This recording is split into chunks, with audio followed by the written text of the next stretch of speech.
Mayın 18-də 2 sayılı Bakı İnzibati İqtisad Məhkəməsində hakim Rəna Hüseynovanın sədrliyi ilə hüquq müdafiəçisi Emin Hüseynovun Azərbaycan Respublikası Dövlət Gömrük Komitəsi, Ədliyyə Nazirliyi və Maliyyə Nazirliyinə qarşı dövlət orqanının hərəkətinin qanunsuz hesab olunması, ayrı-seçkiliyin qadağan olunması və maddi və mənəvi zərər tələbinə dair iddiası üzrə məhkəmənin hazırlığı iclası keçirildi.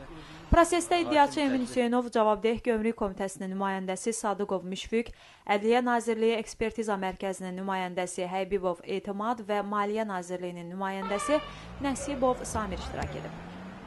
Proses zamanı hakim ilk olaraq tərəflərə barışıq sazişi bağlamağı təklif edib.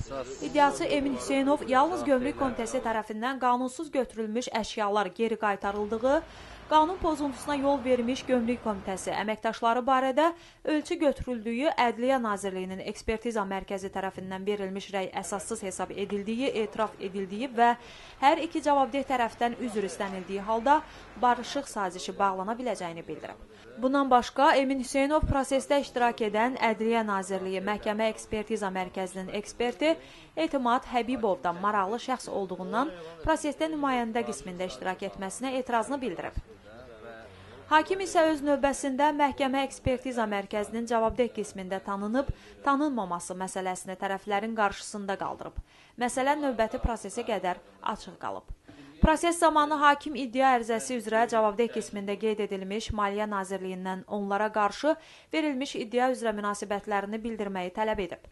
Nümayəndə növbəti prosesdə suala cavab verəcəyini bildirib. Prosesdə iştirak edən Gömrük Komitəsinin nümayəndəsi isə iddianı qəbul etmədiklərini bildirib. Hakim Ədliyyə Nazirliyi Məhkəmə Ekspertiza Mərkəzinin üzərinə hüquqi şəxs olduğunu təsdiq etmək üçün məhkəməyə nizamnamə təqdim edilməsi öhdəliyini qoyub. Hakim məhkəmənin hazırlıq iclasına 10 iyun saat 11:00-da davam edilməsi barədə qərar verib. Hatırladaq ki, hüquq müdafiəçisi Emin Hüseynov fevralın 1-də Dubaydan Azərbaycana qayıdarkən gömrükdə 3 saat açıq su saxlayıblar və ondan 2 ədəd mobil telefon, 2 ədəd televizor, maşın üçün bir neçə lampa və maşın maqnitolası, eləcə də 2 ədəd işlənmiş kameranın müsadirə edərək götürüblər. Bununla bağlı hüquq müdafiəçisi məhkəməyə müraciət edib.